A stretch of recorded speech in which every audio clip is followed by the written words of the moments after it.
जय श्री राम दोस्तों। कि मैं मुसलमान हूँ तो मैं राम जी को नहीं मानूंगी, मैं मानती हूँ। আজকে আমি আপনাদেরকে এরকমই একটা সত্য ঘটনা শোনাবো যেটা আমাদেরকে অনেক কিছু শিখিয়ে যাবে। দুই বন্ধু গ্র্যাজুয়েশন কমপ্লিট করে কোনো রকম কাজ বাজ না পেয়ে তারা জামা কাপড় বিক্রি করা শুরু করে দেয়। তারা সাইকেল নিয়ে গ্রামে গ্রামে ঘুরতো আর মাঝে মধ্যে যেখানে বড় বড় হাট বসতো সেখানেও তারা বেচাকেনা করতো। কিন্তু আজ পর্যন্ত তাদের এরকম কোনো দিন যায়নি যে তাদেরকে খালি হাতে বাড়ি ফিরতে হয়েছে। বিগত 6 মাসে তাদের এক্সপিরিয়েন্স আজকে তাদেরকে খালি হাতে বাড়ি ফিরতে হচ্ছে, কেননা তাদের আজকে 4 আনা পয়সা বেচা কেনা হয়নি। তারা এই বাজারে আজকে নতুন এসেছিল এবং অনেক আশা নিয়ে এসেছিল যে এখানে খুব ভালো বেচা কেনা হবে। দিনের শেষে তারা দুজনে মিলে বসে এটা নিয়ে তারা খুব চিন্তা ভাবনা করছে যে এরকম কেন হলো, আমাদের 6 মাসে এইরকম কখনো এক্সপিরিয়েন্স হয়নি যে খালি হাতে আমাদেরকে বাড়ি ফিরতে হবে। আজকে আমাদের ফিরতে হলো কেন, এবং এত বড় বাজার যেখানে আজকে এত টাকা বেচা কেনা হয়েছে সেখানে আমাদের বেচা কেনা হলো না কেন। প্রথমে ভাবলো যে আমরা নতুন এসেছি তাই বেচা কেনা হয়নি। কিছু মানুষ এসেছিল আমাদের সঙ্গে 2-4টে কথা বলে চলে গেছে, কেউ আজকে 4 আনা পয়সার মাল কেনেনি। পরে তারা ওই বাজার সম্বন্ধে, ওই এলাকা সম্বন্ধে কিছু খোঁজ খবর নিল এবং শেষমেশ দুজনে আবার প্ল্যান করলো যে সামনের সপ্তাহে আমরা একটা সুন্দর প্ল্যান করে আসবো এবং এখান থেকে প্রচুর টাকা বেচা কেনা করে যাব। যথারীতি তারা পরের সপ্তাহে আবার ওই বাজারে আসে এবং প্রচুর টাকা বেচা কেনা করে।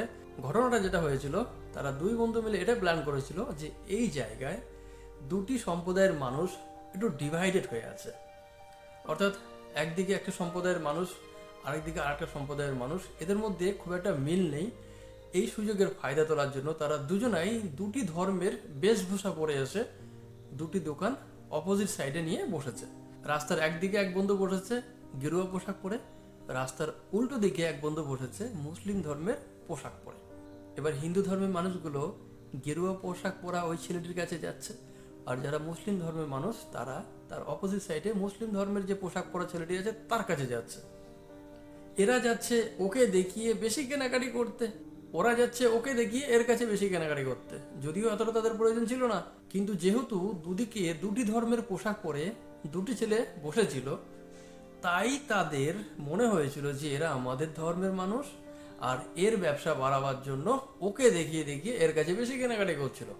এবং দুজনে বাজার কমপ্লিট হওয়ার পরে সবচেয়ে বেশি মুনাফা নিয়ে বাড়ি ফিরে যায়। এটা বাস্তব ঘটনা।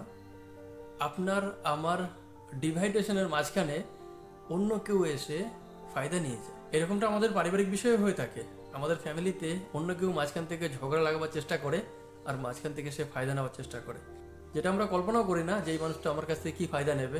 উনি হয়তো ঠিক বলছে, সত্য বলছে, আমরা কিন্তু সেটাকে খেয়াল করি না। আপনার আমার ডিভাইডেশনের মাঝখানে অন্য কেউ ফায়দা নিয়ে চলে যাচ্ছে। আমাদের বাস্তব সমাজে কিন্তু প্রায় জায়গায় এই সমস্যাগুলো ঘটছে। সেগুলো থেকে আমাদের বেরোতে হবে, না হলে মাঝখান থেকে অন্য কেউ ফায়দা নিয়ে যাবে। সত্যি কথা বলতে কি, যারা দুজন, একজন গেরুয়া পোশাক পরে এসেছিল, একজন মুসলিম ধর্মের পোশাক পরে এসেছিলেন, তারা কিন্তু না হিন্দু ছিল না মুসলমান ছিল, তারা অন্য কোনো ধর্মের মানুষ ছিল, তারা অন্য কেউ ছিল। তারা কিন্তু মাঝখান থেকে ফায়দা নিয়ে গেল। আপনার আমার কমজোরি যখন অন্য কেউ জেনে যাবে সে তো তার ফায়দা তুলবে। এই ভিডিওটাকে অন্য কোনো পারপাসে ভাববেন না। এটা আমাদের লাইফের বাস্তব ঘটনা, যেটা অনেকে সত্য জেনেও স্বীকার করতে পারে না। আমি চেষ্টা করলাম সত্যটাকে তুলে ধরার জন্য, যাতে আমরা সাবধান হতে পারি, সতর্ক হতে পারি। আশা করছি ভিডিওটা আপনাদের কাছে ভালো লাগবে। যদি ভালো লেগে থাকে তাহলে ভিডিওটাকে শেয়ার করবেন। ভালো থাকবেন সবাই।